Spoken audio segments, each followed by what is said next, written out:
Hello everyone, my name is AP the Weird One, and we are back with episode 2 of Full Metal Panic. And it's called episode 2, I Want to Protect You. And episode 2 is a really strong episode, a very fun episode, a lot of good character moments. I really like it a lot. Anyway, let's start off the episode. So we kind of get an introduction to this character. We don't really know her name, but her name is Commander Tethla Testarossa. I absolutely love this character. For those who saw why I did this series, she is a Catholic character. She's Catholic. Her voice actress in the series, I wasn't super keen, but then as the episode continued, it did really good. Yukana, she did an excellent job with her character.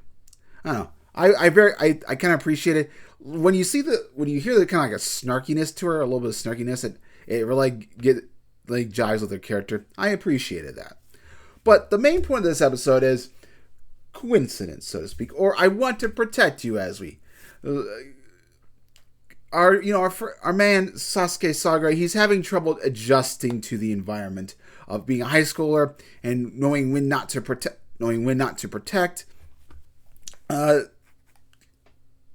Chidori and when to do so. So there's kind of a bit of a counterbalance. Like he's not very sure of it.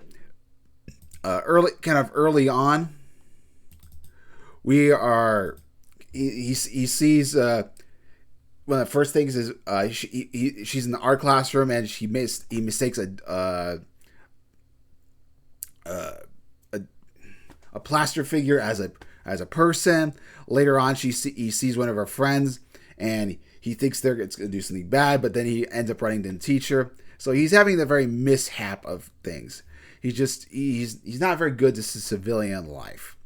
But even though that is the case, Mao makes a point when he's getting patched up. It's like, it's better to him be, in full go rather than to be relaxed and let a terrorist get a jump on him, because that could be bad news. And we are actually introduced to a villain. We're not sure of his name at the moment, but he is a pesky man, a person I'm not exactly a big fan of. I find him kind of be a bit of an annoying character. I don't really like him, but we get an introduction to Garon. I don't know. I feel like he sticks around the book way too damn long. But yeah, he's our main antagonist for this series. Bit of an asshole. He's talking with the KGB. He shoots one of them, and we see that he's got eyes on the target. We do learn a little bit more about Chidori, that she does have a father. Her mother is deceased, but you have to pause the information, and that she does have a little sister. To give a little bit of context, they're in New York, and we don't really see them throughout the series, to my knowledge. I did look up a picture. We do get to see her little sister, but that's about all we know. But so that we learn about our family. She's a bit of a roughhouse. Anyway, we also learned a little bit more about Chidori. She is the class representative. She is very enthusiastic, gung-ho. Although when they're having their meeting and wanting to need to do things, she kind of regrets at the moment. Then she gets all enthusiastic. I'm like, all right, let's do this. And everybody's very supportive of her. They like her attitude. Like she's very popular, even though she can be a bit rough to handle. She's a very smart person, or I can kind of say from my own experience, she is a very smart person, and so they're willing to follow her advice. She's has good leadership material, so she starts handing out roles. Her friends kind of give her a little bit of grief, but hey, a little bit of fun. And one of the assignments that she decides to give out Sasuke because he's been annoying her for a bit. Coincidence is he gives her the assignment to being on trash duty, which, considering he's a military guy and there can be bombs and everything in there, it makes sense for him to actually do it. But so she kind of signed the role, said this is the newbie's role, and her friends are kind of like, well, they should have given that to him. But I don't know. I felt like it was appropriate for him. If I was in that position, I probably would do it. You never know what's going to be in a trash. I think that's a very important job to do. But anyway, so they're having a little chat, and they're at this little restaurant. Sosuke is nearby. He's reading an old sports magazine, and he sees this guy who's very shady looking. He puts a suitcase down. He kind of walks away. He's about to go get the suitcase because he thinks it's a bomb. But then Shitori grabs it and tries to get to the person. Sosuke chases after her and then saves her, like, the good gentleman that he is. Turns out that the dude was shady, and I don't know. We saw there's little girly toys and everything and girly pictures. I'm like, I wonder what they're implying to that. I don't know. The guy gave off a bad vibe. The man must have been a pervert or something. I don't know. I think I would have liked to have been a little bit more shadier material or had some cops investigate it, because I'm like, that's a bit weird, but okay, given the looks and everything. I don't know. It was very strange. Anyway, he saves her. Everybody's like, oh, you did such a good job, but unfortunately his hand's on her boob and she squeezes it and she gets very upset. Following that scene, we see they're on the train. It's like, it's just a coincidence that you're following me. It's like, of course.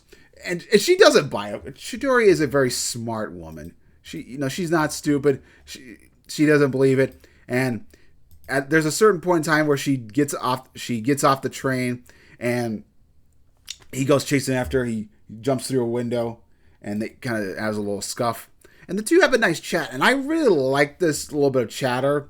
A very friendly relationship. Talk about he's being over his seas and everything. Like, was everything like this at there? I'm like, no, it was quite peaceful and everything. he's got to give up the he's got to give the background and everything. He can't blow his cover. Now, a little bit more to this.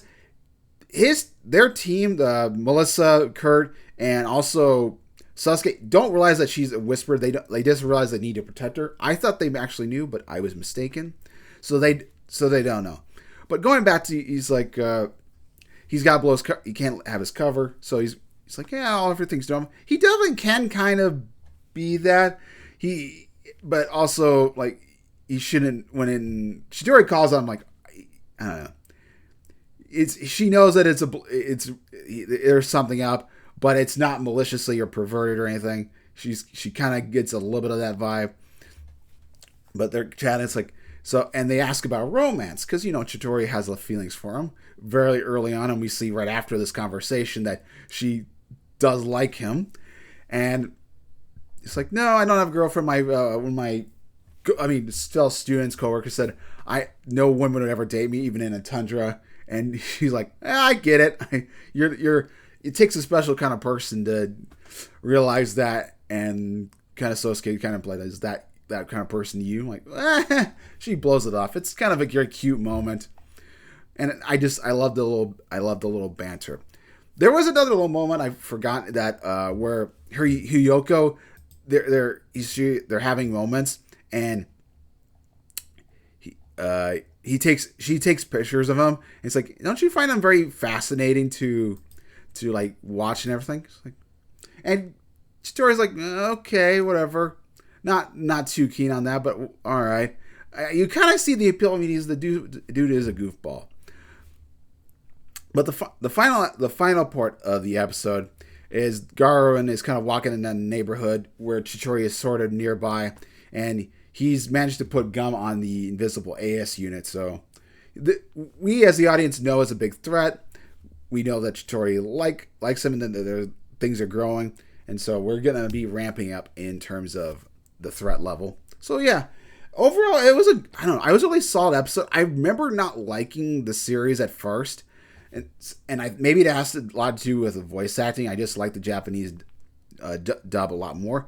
Even Kurt is kind of growing on me, even with this episode. I'm like, I kind of wanted a more high-pitched version, but I'm like, I'm adjusting to it. So yeah. So with that, this is episode 2. I'm enjoying it. Nice solid episode. I'm looking at episode 3. I'm especially looking forward to seeing more Tessa and her snarkiness, because I think she is a fun character. But with that, I'll end the episode here. One last note: we did learn what year this is. It is March 25th, 2001. So that is the range of this. Not the biggest deal, but a little fun factor. Anyway, I'll see you guys next time for episode 3. Hopefully, you have a wonderful day. Sorry, I could have probably gotten this a little bit earlier, but yeah. Anyway. See you guys next time.